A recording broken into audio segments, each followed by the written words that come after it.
দিচ্ছি আমি, শুধু জাহেদ খান নয়, রিহা, তারপরে বেবি, নীরবকে আমরা সদস্যপদ ফিরিয়ে দিয়েছি আজকে। এটার সুষ্ঠু সমাধান বা উত্তর না দিতে পারলেই কেবলমাত্র ওনার সদস্যপদ উনি হারাবেন। অলরেডি আমরা নিয়ে নিয়েছি, আজকের কমিটিতে আমরা নিয়ে নিয়েছি। আমরা কোনো কোনো শিল্পীকে অশিল্পী কেউ রাখবো না। আমরা চাই প্রত্যেকটা শিল্পী তার নিজের পরিচয়ে মৃত্যুবরণ করি, এই রাইটসটুকু আমার আছে। আর যদি আমি কোনো অপরাধ করে বসি তাহলে তো সেটা পানিশমেন্ট হবে।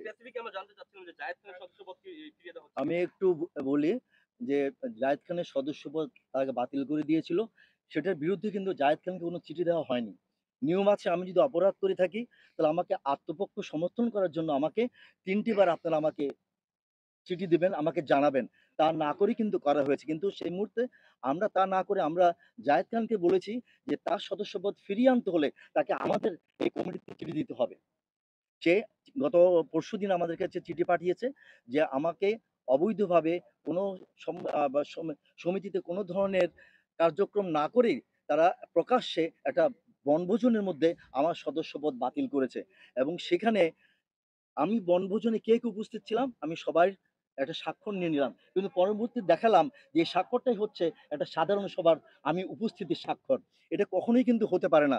বনভোজনে কখনো কিন্তু আপনার সাধারণ সভা হয় না। তারপরেও তারা কিন্তু নিয়মতান্ত্রিকভাবে যায়নি।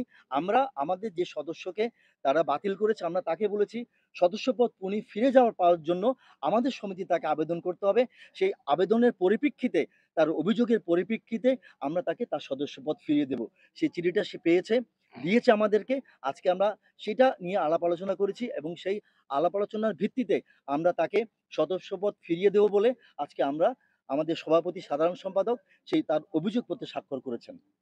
আরেকটা কোশ্চেন আছে, আরেকটা কথা বলে দিচ্ছি আমি, শুধু জাহেদ খান নয়, রিহা, তারপরে বেবি, নীরব, এদের যাদের প্রতি ইনজাস্টিস করা হয়েছিল সবাইকে আমরা সদস্যপদ ফিরিয়ে দিয়েছি চাঁদা আজকে। দেওয়া সাপেক্ষ কয়েকজনকে তারা ভোটার তালিকায় নাম ওঠায়নি এবং তাদের সেই চাঁদার রিসিটও তারা ফটোকপি করে আজকে তাদের অভিযোগপত্রের সাথে আমাদেরকে দিয়ে দিয়েছে। তো আমরা সেই অভিযোগপত্র বিবেচনা করেই তাদেরকে পুনরায় আমরা তাদেরকে সদস্যপদ আবার পুনর্বহাল করলাম। খুব অবশ্যই, বেশি। অবশ্যই। আমরা বারবার আমাদের তাইব ভাই বলেছেন আমরা যারা বাংলা ভাষাভাষী, আমি যদি বলি আমরা যারা বাংলাদেশের সিনেমা প্রেমী, আমরা বাংলাদেশের সিনেমার দর্শক, তাদেরকে আমাদেরকে সেই বাংলা ভাষাভাষীর দর্শকদের কাছে যে একটা হেয় প্রতিপন্ন আমাদেরকে সমাজে আমরা যেখানে আমরা গত ২ বছরের যে ব্যর্থতা টেনে এনে আমরা আমাদের এই সমিতিটাকে সবার ঊর্ধ্বে উঠিয়ে নিয়ে যাচ্ছি, সেখানে এই সময়ে আরেকটি এই ধরনের কমিটির মধ্যে বিভাজন সৃষ্টি করে আমাদেরকে হেয় প্রতিপন্ন করা, এটা আসলে খুব দুঃখজনক।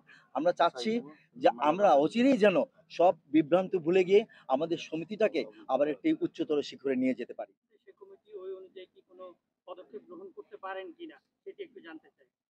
আপনি বলেন, দাদা উত্তরটা দেন। আমি সেটা হচ্ছে আমরা সংবিধান মানে আমাদের গঠনতন্ত্র অনুযায়ী আমরা এগোবো।